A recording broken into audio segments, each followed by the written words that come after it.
Hi friends, my name is Dr. D. I'm intensive care doctor and created this channel to share fascinating and useful medical knowledge with you. Here I explain complete diseases, conditions, symptoms, and prevention in the simple, easy to understand why everything to help you better understand your body and your health. Subscribe to the channel and hit like button. Help me reach my first 1000 subscribers.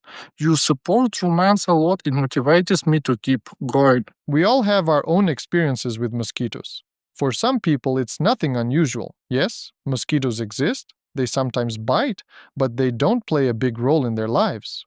For others, however, mosquitoes seem to have a special kind of affection, and not without reason. For instance, if there are 20 people in a room and one mosquito, it will find that person and bite them. It's clear that some people are more attractive to mosquitoes than others, and today we're going to figure out why.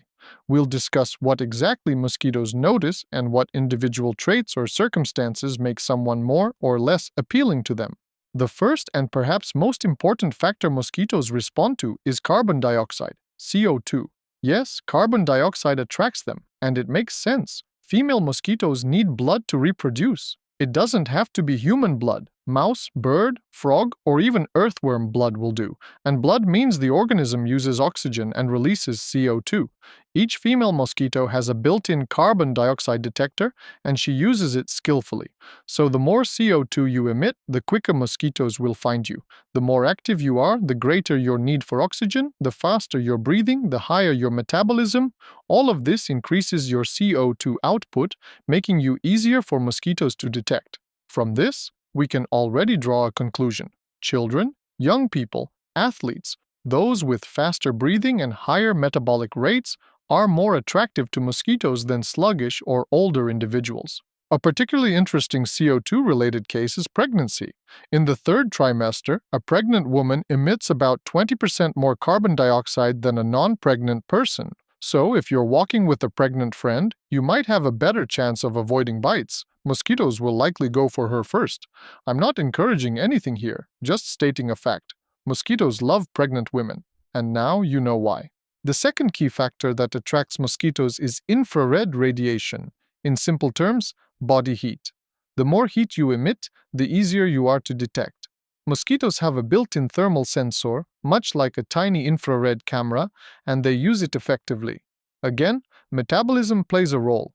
Children, pregnant women, young adults, athletes, and physically active people tend to have higher body temperatures, making them more visible to mosquitoes than less active or older people. While the normal body temperature range is fairly broad, from 36.1 degrees Celsius to 37.1 degrees Celsius, the higher it is, the more appealing you are to mosquitoes. Clothing obviously reduces heat emission and makes you less noticeable.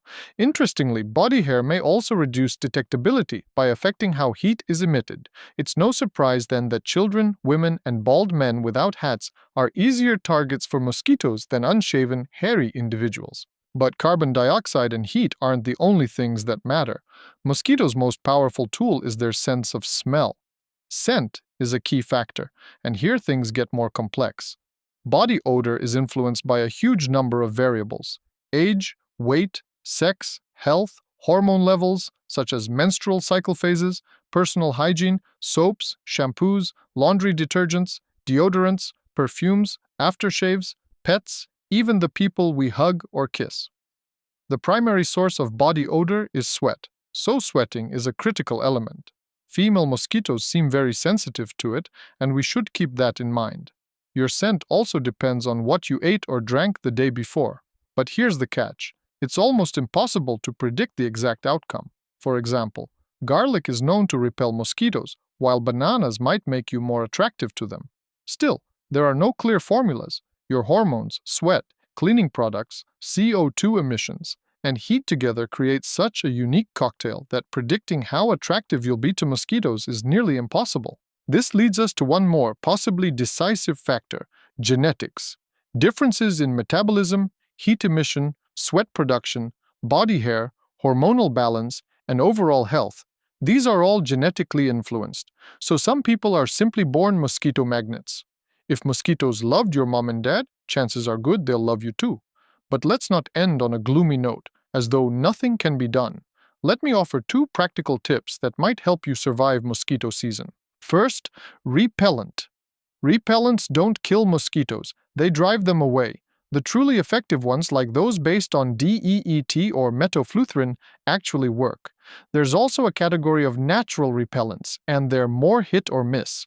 On the bright side, they're non-toxic, safe for children and pregnant women, and often smell pleasant.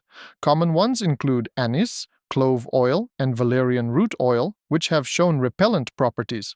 But here's the catch. Their effectiveness varies from person to person, depending on sweat, scent, and hormones. So while DEET is almost guaranteed to work, whether rosemary or citronella balm will help you, nobody knows. The chances are decent, but you'll need to try it to find out. Second, what to do after you've been bitten. Of course, bites itch, and we all want relief. There are many popular remedies. Use tea bags, baking soda paste, vinegar, onion juice, tea tree oil. But in my experience, the most effective treatment for itching is hydrocortisone cream. It's a topical steroid available over the counter in most parts of the world, and it's both safe and effective. I keep a tube everywhere, in my backpack, in the boat, in the car, at home, you name it. In my opinion, it's a must-have in every first aid kit for adults, kids, home use, travel, you name it. Draw your own conclusions, and I genuinely hope that the next time a mosquito sees or smells you, it will feel nothing but disgust.